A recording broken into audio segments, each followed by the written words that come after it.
ഒരു വീഡിയോയിലേക്ക് എൻ്റെ എല്ലാ കൂട്ടുകാർക്കും സ്വാഗതം. ഇന്ന് ഞാൻ വന്നിട്ടുള്ളത് നല്ല വെറൈറ്റി ഒരു മുട്ടക്കറിയുടെ റെസിപ്പി ആയിട്ടാണ് കേട്ടോ. അപ്പത്തിൻ്റെ കൂടെ പൂരിയുടെ കൂടെയൊക്കെ കഴിക്കാൻ പറ്റിയ, ചപ്പാത്തിയുടെ കൂടെയൊക്കെ കഴിക്കാൻ പറ്റിയ നല്ലൊരു കറിയാണ്. ചോറിൻ്റെ കൂടെയും കഴിക്കാം നമുക്ക്. അപ്പോൾ പാനൊന്ന് ചൂടായി വരുമ്പോൾ അതിലേക്ക് നമുക്ക് ഒരല്പം എണ്ണ ഒഴിച്ച് കൊടുക്കുക. വെളിച്ചെണ്ണ മതി. അതിലേക്ക് ഇനി നമുക്ക് വേണ്ടത് 3 സവാള ഞാനിവിടെ എടുത്തിട്ടുണ്ട്. ചെറിയ സവാള, വലുതാണെങ്കിൽ 2 സവാള മതിയാവും. സവാള ചേർത്ത് കൊടുത്ത് അതിലേക്ക് ഒരു 5 പച്ചമുളക് ചേർത്തിട്ടുണ്ട്. ഇനി നമുക്ക് വേണ്ടത് ഒരു 2 അല്ലി വെളുത്തുള്ളിയാണ്. അപ്പോൾ ഞാനിത് വലിയ അല്ലി ആയതുകൊണ്ട് 2 അല്ലി എടുത്തേക്കുന്നത്. ചെറുതാണെങ്കിൽ ഒരു 5 എണ്ണം എടുക്കാം കേട്ടോ. അപ്പോൾ അതും ചേർത്ത് കൊടുത്തു. ഇനി ഒരു ചെറിയ പീസ് ഇഞ്ചി ചെറുതായിട്ട് കട്ട് ചെയ്തും കൂടെ ഇട്ട് കൊടുത്ത് നമുക്കൊന്ന് വഴറ്റണം. ഇതിൻ്റെ കൂടെ തന്നെ നമുക്ക് ഒരു 10-12 കശുവണ്ടിയും കൂടെ ചേർത്ത് കൊടുക്കാം. അപ്പോൾ അതും കൂടെ ചേർത്ത് കൊടുക്കുക. ഇനി വേണ്ടത് ഒരു തക്കാളി, വലിയ തക്കാളി ആയതുകൊണ്ട് ഒരെണ്ണം മതി, ചെറുതാണെങ്കിൽ 2 എണ്ണം എടുക്കുക. അതും കൂടെ ചേർത്ത് കൊടുത്ത് നമുക്ക് നല്ലപോലെ ഒന്ന് വഴറ്റിയെടുക്കുക. അപ്പോൾ ഇതിൻ്റെ പച്ചമണം എല്ലാം മാറി ഒന്ന് വാടി കിട്ടണം. അതുവരെ ഒന്ന് വഴറ്റിയെടുക്കുക. ഒരു 3-4 മിനിറ്റ് ഒന്ന് വഴറ്റുമ്പോൾ റെഡിയായി കിട്ടും. ഇനി ഇത് നമുക്കൊന്ന് മാറ്റി വയ്ക്കാം. ഒന്ന് തണുത്തതിന് ശേഷം മിക്സിയുടെ ജാറിലേക്ക് നമുക്കിത് ചേർത്ത് കൊടുക്കാം. അപ്പോൾ ഇപ്പോൾ നമ്മുടെ സവാളയൊക്കെ ഒന്ന് തണുത്ത് വന്നിട്ടുണ്ട്. ഇത് മിക്സിയുടെ ജാറിലേക്ക് ചേർത്ത് ഇതിൻ്റെ കൂടെ തന്നെ ഒരല്പം മല്ലിയിലയും കൂടെ ചേർത്ത് കൊടുക്കുക. ഇതെല്ലാം കൂടെ ചേർത്ത് കൊടുത്തതിന് ശേഷം നമുക്ക് നല്ലപോലെ ഒന്ന് അരച്ചെടുത്തിട്ട് വരാം. അരച്ചെടുത്ത കൂട്ട് മാറ്റി വെച്ചിട്ടുണ്ട്. ഇനി നമുക്കിത് മുട്ട പുഴുങ്ങിയെടുത്തിട്ടുണ്ട്. ഈ മുട്ട ഒന്ന് ഇതുപോലെ ഒന്ന് തോട് മാറ്റിയതിന് ശേഷം നമുക്കൊന്ന് വരഞ്ഞു കൊടുക്കാം. എല്ലാ മുട്ടയും ഒന്ന് വരഞ്ഞ് മാറ്റിയതിന് ശേഷം നമുക്ക് പാനടുപ്പത്ത് വെച്ച് കൊടുക്കാം. പാൻ നല്ലപോലെ ചൂടായി വരുമ്പോൾ അതിലേക്ക് വെളിച്ചെണ്ണ കുറച്ച് ഒഴിച്ച് കൊടുത്തിട്ടുണ്ട്.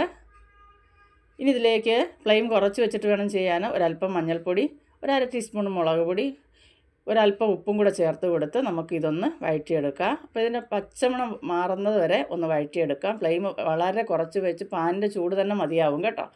ഇതൊന്ന് വഴറ്റിയതിന് ശേഷം നമുക്കിതിലേക്ക് വരഞ്ഞു വെച്ചിരിക്കുന്ന മുട്ടയും കൂടെ ചേർത്ത് കൊടുത്ത് നല്ലപോലെ ഒന്ന് വഴറ്റിയെടുക്കാം.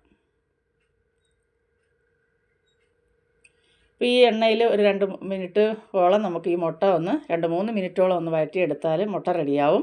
ഇത് മാറ്റി വെച്ചതിന് ശേഷം നമുക്ക് അതേ പാന് ഒന്ന് ക്ലീൻ ചെയ്തതിന് ശേഷം നമുക്ക് പാൻ അടുപ്പത്ത് വെച്ച് കൊടുക്കാം.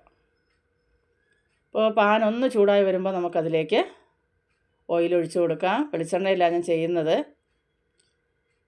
എണ്ണ നല്ലപോലെ ചൂടായി വരുമ്പോൾ ഒരു ചെറിയ പീസ് പട്ട, 2 ഗ്രാമ്പ്, 2 ചെറിയ ഏലക്ക, അതുപോലെ തന്നെ ഒരല്പം തക്കോലം, പിന്നെ ഒരു 5-6 മണി കുരുമുളകും കൂടെ ചേർത്ത് കൊടുത്തിട്ടുണ്ട്. അതൊന്ന് മൂത്ത് വരട്ടെ. ഒന്ന് മൂത്ത് വരുമ്പോൾ നമുക്കൊരു 1/2 ടീസ്പൂണ് പെരിഞ്ജീരകം കൂടെ ചേർത്ത് കൊടുക്കാം. ആ പെരിഞ്ജീരകം എല്ലാം നല്ലപോലെ പൊട്ടി വന്നതിന് ശേഷം നമുക്കതിലേക്ക് നമ്മൾ അരച്ച് വെച്ചിരിക്കുന്ന കൂട്ട് ചേർത്ത് കൊടുക്കാം. ഈ അരച്ച് വെച്ചിരിക്കുന്ന കൂട്ട് ചേർത്ത് ഒന്ന് വഴറ്റിയെടുക്കാം. ചാറുകരിയ വെള്ളവും കൂടെ ഇതിലേക്ക് ഒഴിച്ച് കൊടുത്തിട്ടുണ്ട്. അപ്പോൾ നിങ്ങൾ ഒരിക്കലെങ്കിലും ഇതുപോലും തയ്യാറാക്കി നോക്കണം കേട്ടോ. നല്ല ടേസ്റ്റാണ്. ഇനി ഇതിലേക്ക് നമുക്ക് ഒരല്പം, നേരത്തെ കുറച്ച് മഞ്ഞൾപ്പൊടി നമ്മൾ മുട്ടയ്ക്ക് വേണ്ടിയിട്ട് എടുത്തിട്ടുണ്ടായിരുന്നു. ഇനി ഒരല്പം മഞ്ഞൾപ്പൊടി ചേർത്ത് കൊടുക്കുക. അതുപോലെ തന്നെ ഒരു 1/2 ടീസ്പൂണ് കാശ്മീരി മുളക് പൊടി ചേർത്ത് കൊടുക്കുക. 1/2 ടീസ്പൂണ് ഗരം മസാലയും കൂടെ ചേർത്ത് കൊടുത്ത് നല്ലപോലെ ഒന്ന് വഴറ്റിയെടുക്കുക. അപ്പോൾ വീഡിയോ കണ്ടുകൊണ്ടിരിക്കുമ്പോൾ ഇഷ്ടപ്പെടുവാണെങ്കിൽ ഒരു ലൈക്ക് തരാനും പ്രിയപ്പെട്ടവർക്കെല്ലാം ഒന്ന് ഷെയർ ചെയ്ത് കൊടുത്ത് തന്നെ സപ്പോർട്ട് ചെയ്യാനും മറന്നു പോകരുതേ. അപ്പോൾ ഇത് കൈയെടുക്കാതെ നല്ലപോലെ ഒന്ന് വഴറ്റിയെടുക്കണം. ഇനി ഇതിലേക്ക് ആവശ്യത്തിനുള്ള ഉപ്പ് ഇപ്പോൾ ചേർത്ത് കൊടുത്തിട്ടുണ്ട് ഞാൻ. ഉപ്പും ചേർത്ത് കൊടുത്ത് നല്ലപോലെ ഒന്ന് വഴറ്റുക. നല്ലപോലെ ഒന്ന് വഴറ്റിയെടുത്തതിന് ശേഷം നമുക്ക് ആവശ്യത്തിനുള്ള വെള്ളം ഇതിലേക്ക് ചേർത്ത് കൊടുക്കുക. എത്ര തിക്നെസ് വേണമെന്ന് വെച്ചാൽ അതിനനുസരിച്ച് വെള്ളം ചേർക്കാം. നമ്മൾ കശുവണ്ടിയൊക്കെ അരച്ചിട്ടുള്ളത് കൊണ്ട് തന്നെ നല്ലപോലെ കുറുകി വരും കറി. അപ്പോൾ വെള്ളം എല്ലാം ചേർത്ത് കൊടുത്ത് ഇപ്പോൾ ഒരല്പം കൂടെ ഉപ്പ് വേണമായിരുന്നു, ഉപ്പ് ചേർത്ത് കൊടുത്തിട്ടുണ്ട്. ഈ സമയം നമുക്ക് വരഞ്ഞ് നമ്മൾ വഴറ്റി വെച്ചേക്കുന്ന മുട്ടയും കൂടെ ഇതിലേക്ക് ചേർത്ത് കൊടുക്കാം.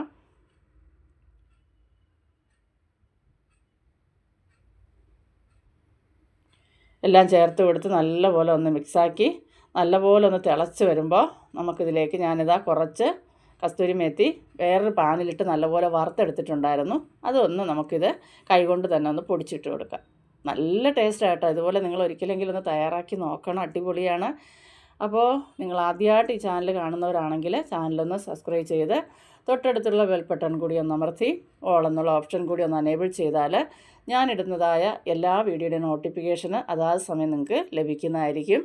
അങ്ങനെ നമ്മുടെ അടിപൊളിയായിട്ടുള്ള വെറൈറ്റി മുട്ടക്കറി ഇവിടെ തയ്യാറായിട്ടുണ്ട്. അപ്പോൾ ഒരിക്കലെങ്കിലും ഒന്ന് തയ്യാറാക്കി നോക്കുക, ഉറപ്പായിട്ടും നിങ്ങൾക്ക് ഇഷ്ടപ്പെടും. അപ്പോൾ അടുത്തൊരു വീഡിയോ ആയിട്ട് നാളെ കാണുന്നതുവരെ എൻ്റെ എല്ലാ കൂട്ടുകാർക്കും ബായ്.